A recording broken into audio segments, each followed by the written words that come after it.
आज का दिन ऐतिहासिक इसलिए भी है, हरियाणा की धरती पर शायद कभी राजा महेंद्र प्रताप के बारे में हमने चर्चा की हो। कार्यक्रमों में होती रही लेकिन जन्मदिन नहीं मनाया गया। और दोनों महापुरुष ने शिक्षा पर काम किया। राजा महेंद्र प्रताप की ससुराल भी हरियाणा में थी, जींद में का काम किया। उसके बाद प्रेम महाविद्यालय खोलने का काम किया और देश का कोई बड़ा नेता महात्मा गांधी तक, संपूर्णानंद तक ऐसे नहीं थे जिन्होंने उन शिक्षण संस्थानों में समय न गुजारा हो। इसी तरह चौधरी छोटूराम ने इस देश में एक वर्ग तैयार करने का काम किया। दुनिया में जब भी कोई क्रांति आएगी तो उसमें कोई न कोई वर्ग संघर्ष का हाथ होगा।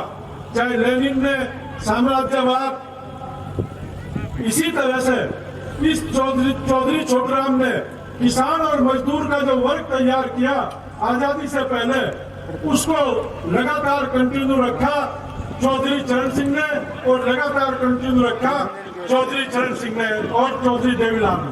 90 के बाद जाति धर्म का वर्ग बनने लगा और जैसे ही जाति और धर्म का वर्ग बना तो जो 100 साल का वर्ग चौधरी छोटूराम तैयार करके गए थे, जिसको चौधरी चरण सिंह ने सींचा और जिसको चौधरी देवीलाल ने सींचा, आज वो वर्ग छिन्न है।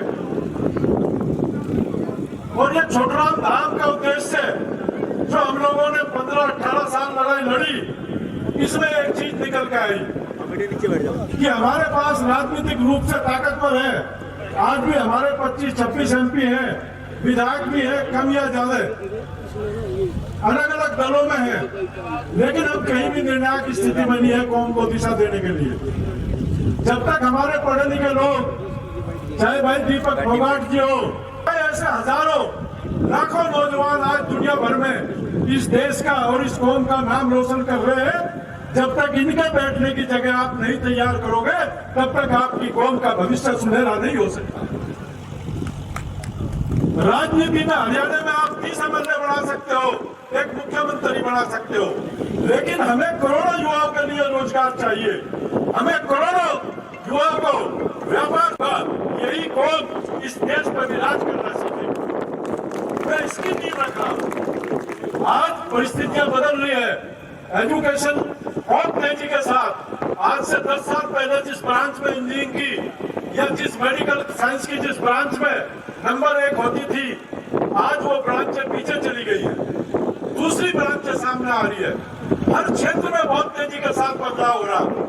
हम वो लोग हैं जो 60 की उम्र से ऊपर है, जिन्होंने बगैर टीवी भी काम चला और नए नए टीवी हर तीसरे साल में मॉडल चेंज हो रहे, जिन्होंने बगैर गाड़ियों के झोटा बुग्गी पर भी सवारी की और आज एक से एक दुनिया की गाड़ियों में भी सवारी करने वाले लोग हैं। लेकिन जो गांव में छूट गया उसका उद्धार कैसे हो? चौधरी छोटूराम धाम मजबूत हाथों में है, मजबूत टीम में है। इसका नियम इस तरह बनाया गया कि 5 साल में इसकी कमेटी बदलती रहेगी और जो लोग काम करने वाले हैं लगातार वो इसकी कमेटी में आते रहेंगे और देश भर के लोग इसकी कमेटी में रहेंगे। ये किसी की निजी तादाद नहीं है।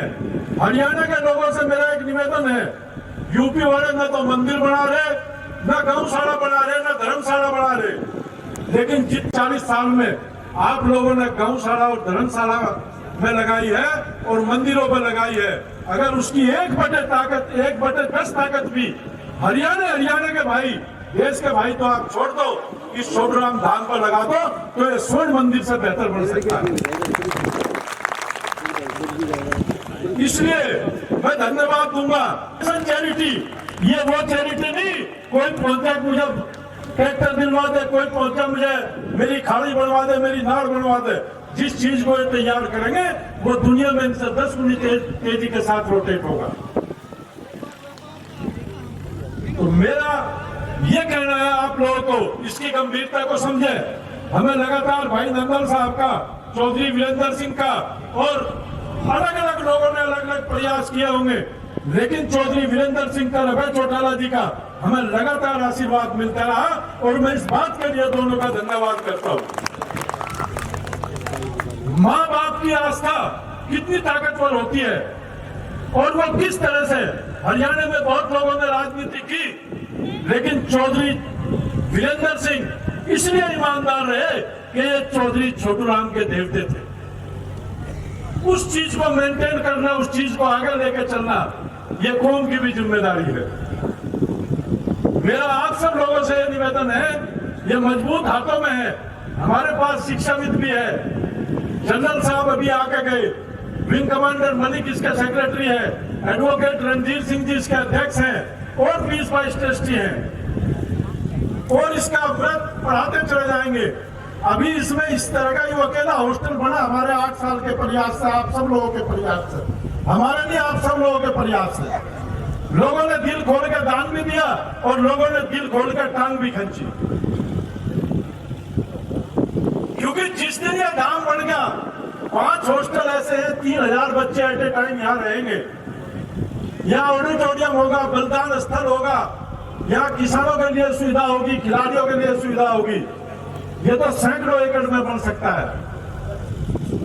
लेकिन जो इसकी योजना है, जिस दिन पहला हॉस्टल चालू स्थिति में अभी आ गया, भाई रुईल जी ने भी यहाँ लैब स्थापित करने का निर्णय लिया, दीपक फोगाट जी ने यहाँ पहले आइट्स की ट्रेनिंग करने का निर्णय लिया था। लेकिन क्योंकि हमारे बच्चों का ध्यान डोंगी बनकर जाने में ज्यादा है, हरियाणा से 50-50 लाख रुपए लगा के डोंगी बनकर विदेश जाने में ज्यादा है। अपनी कौम को अगर आगे उठाना है, एजुकेशन में हम सबसे बेहतरी में तरक्की कर सकते हैं। राजनीति एक लिमिटेड है, एक सीट पे आप हरियाणा में कितनी ताकत कर लो, 40 से ज्यादा एमएलए नहीं बना सकते। लेकिन हरियाणा के लोग ये ठान गए कि हमने 400 आईएएस अगले 20 साल में बनाने हैं या 10 साल में बनाने हैं, तो 400 जिले तुम्हारे कब्जे में रहे। तो मेरा तो आप सब लोगों से समय कम है, यही निवेदन है। बहुत गेस्ट बचे हुए हैं और भाई बोरा जी का जो काम है इनके बोर्ड का, वो भी स्किल डेवलपमेंट है, एजुकेशन है। जब हमारा समाज इकट्ठा था तो चौधरी छोटूराम मजबूत राजनीतिक बने। जब हमारा समाज इकट्ठा था तो चौधरी चरण सिंह देश के प्रधानमंत्री बने। जब समाज इकट्ठा था, हरियाणा 10 सीट का राज्य होते हुए चौधरी देवीलाल को देश में नेता मानते थे। समाज बहुत बड़ी ताकत है, तो इसलिए मेरा निवेदन है, कोई भी राजनीति निर्णय न हम करने आए न भविष्य में हमें करना। इस काम में जो लगे हुए, ये भी लिखा हुआ कि जो इसका ट्रस्टी होगा, अगर वो राजनीति करेगा, अगले दिन सुबह उसकी ट्रस्टीशिप खत्म हो जाएगी। बहुत सोच समझ के इसके बाइलाज बनाए, तमाम साथियों ने मिलकर। आप लोग आस्था और विश्वास रखें। चुनाव 5 साल गुजर गए, 5 साल में फिर आएंगे। जितना ताकत हम पंचायतों में शराब पिलाने में लगा रहे, इतने ताकत हम उसी पंचायत में एक अच्छा प्रतिनिधि ढूंढ रहे, तो सारी समस्याओं का हल हो जाएगा। तो आप सबका बहुत बहुत धन्यवाद। और आप सबसे मैं विश्वास चाहता हूं कि इस कमेटी को पूरा सहयोग दोगे भाई, कमेटी को पूरा सहयोग दो। इसका हर आदमी उसी पद पे है जिस पद पर हम ऊपर वाले बैठे। समाज का हर अंतिम आदमी इसका इतना ही भागीदार है जितने हम भागीदार हैं। आप सबका बहुत बहुत धन्यवाद। जय हिंद, जय जाट, जय भारत।